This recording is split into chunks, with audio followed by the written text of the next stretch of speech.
Hello guys, this is Rootcom here. It's my brand new channel and it would be all about gaming, tech and everything in between. So today I feel very fortunate to review the PS5. It's been 2 years now since its launch, but due to the shortages in production, I had to wait up till now. And finally I could get my hands on one of them towards the beginning of this year, and trust me when I say it was all worth the wait. Without any further ado, let's get straight into it. I would not be unboxing the console on camera as I have already been using it for the past 6 months now, but I would definitely be sharing my first impressions and my experience with the fantastic beast, no pun intended. So these are all the things that comes inside the box, starting with the power cable, which is almost identical to the previous generations. Next is the HDMI 2.1 cable, which Sony highly recommends to use it to make the most of the higher frame rates, that is 120 FPS. The USB type A to type C cable in order to charge your controller and also to set up the controller the very first time of using it. Then there is a stand in order to align the console vertically or horizontally depending upon your preference. And finally, the highly anticipated DualSense controller, which I am the most hyped for, with its super cool haptic feedback and adaptive triggers, about which we will talk about in a minute.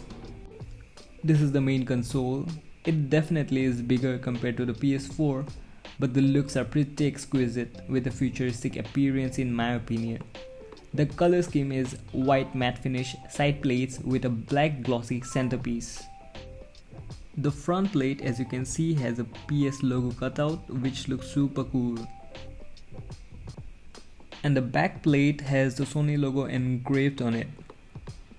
And I know the camera would not do enough justice, but if you look close enough, the entire back plate is textured with tiny PS icons, and that defines the attention to detail because most people would not even notice that. This is the front side, in which there is a USB-A and a USB-C port, a disk drive which can read both PS5 and PS4 discs along with other Blu-ray discs. Then there is a disc eject button, and finally the power button. On the back, these are the air vents for the cooling process, which are really efficient, and below that are the ports, that is 2 USB-A ports and an Ethernet port, the HDMI port and the power cable port. This is a stand which you have to use it to either set it vertically or horizontally. In order to set it vertically, just spin the top groove, and from the bottom the screw would be revealed. Just pull out the screw, but don't struggle just like I did over here.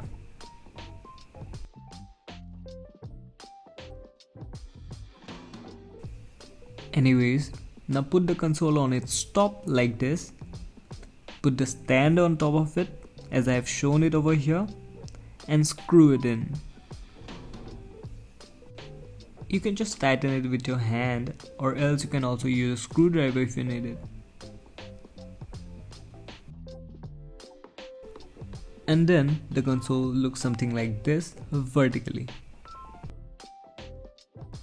But if you're someone like me and wish to align your console horizontally, then just put the console on its side like this, put the screw back in and align the stand with the console and just push it in.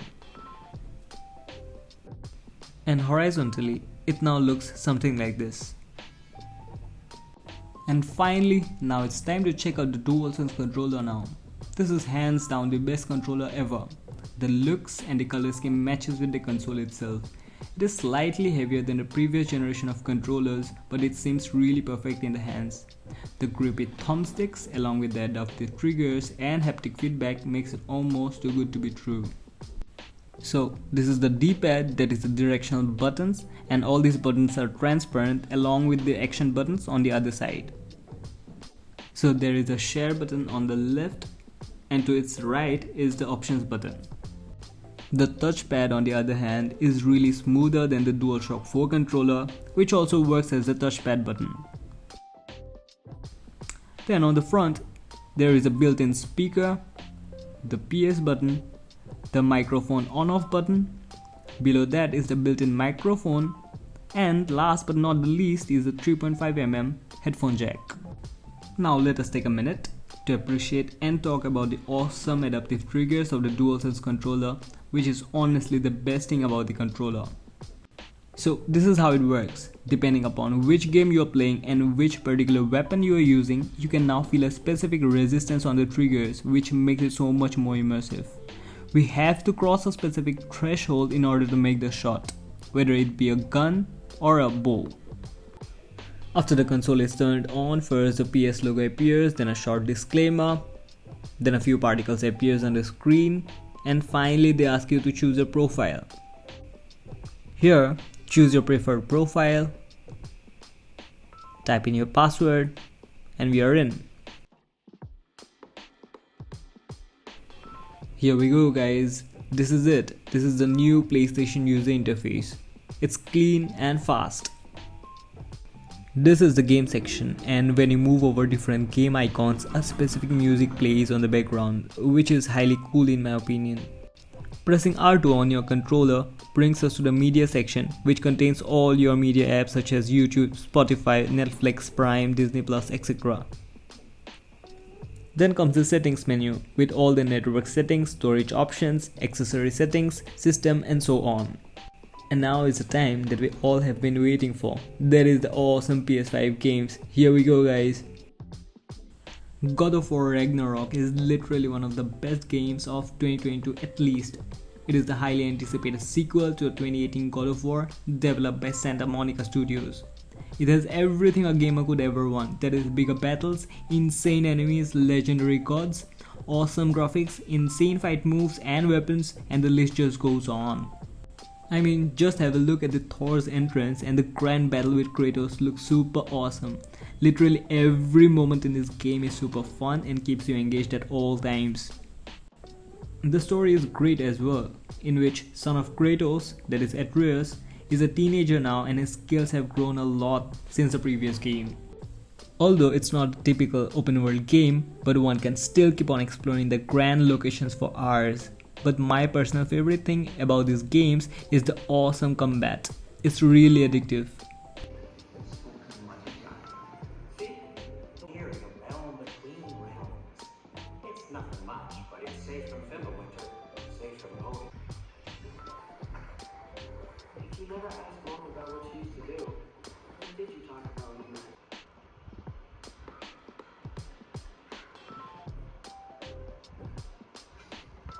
Next on the list is Hogwarts Legacy, developed by Portkey Studios and was released in February of this year. This is the game that all Potter fans has been waiting for since ages. Hogwarts Legacy is by far the best game in the Harry Potter franchise, although Harry, Ron, Hermione or none of their friends are featured in this game, as it takes place nearly 100 years before the time of Harry and his friends. The beautiful open world in this game very much captures the vibe of the Hogwarts School of Witchcraft and Wizardry. So the story basically revolves around you, who joins Hogwarts as a 5th year student. The characters, the spells, the enemies, the graphics, everything looks awesome in this game.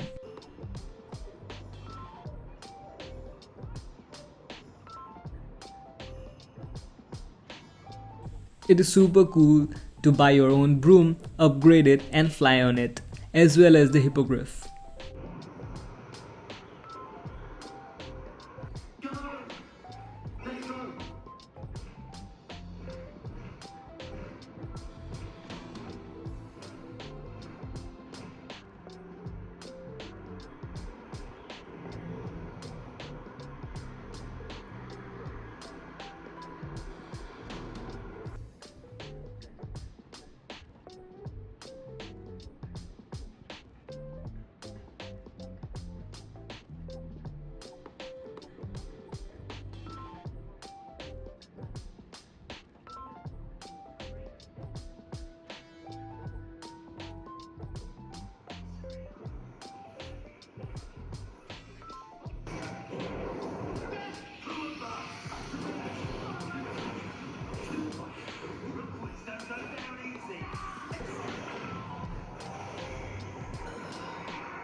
The next game I wish to talk about is the Marvel's Miles Morales, developed by Insomniac Studios. The original Spider-Man with Peter Parker was already a masterpiece, but Miles Morales further updates it with some superior moves and enhanced graphics. Although the main story is quite short, about 8 to 10 hours long, but it's a sweet experience. It feels pretty awesome to swing around in New York City and kick some bad guys' asses. The graphics, the textures and the combat is super smooth and phenomenal. That being said, I'm now wholeheartedly waiting for the new Spider-Man 2 to release on October of this year.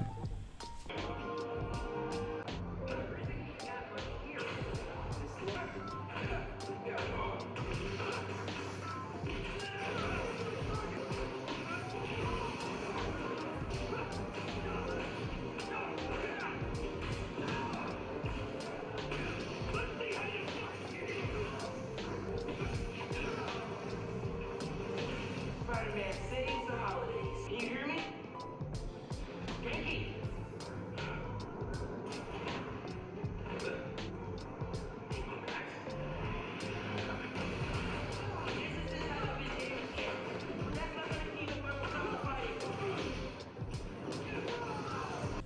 GTA 5 is one of the most favorite games of mine, although it's nearly a decade old now, as I'm a huge fan of Rockstar games in general and the GTA franchise. But that is true for almost all of us, isn't it? We all love GTA, and the most important thing is I don't even need to explain what this game is all about. And I honestly hope Rockstar Games announces GTA 6 soon.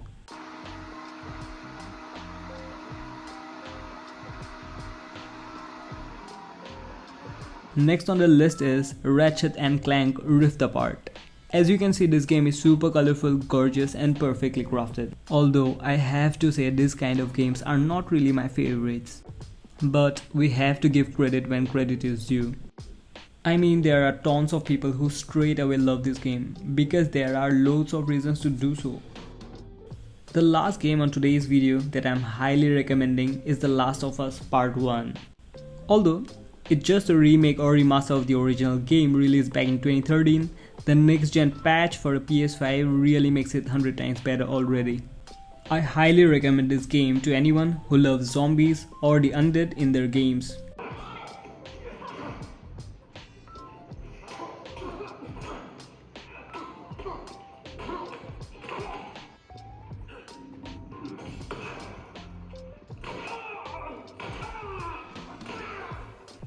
And that is it for today guys. Thank you so much for watching this video, I really appreciate.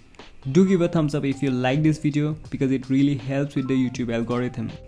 And if any of you guys have any questions regarding this or anything else, do ask me in the comment section below. Also, I request you to leave your feedbacks in the comment section, it would really help me to grow and get better in content creation.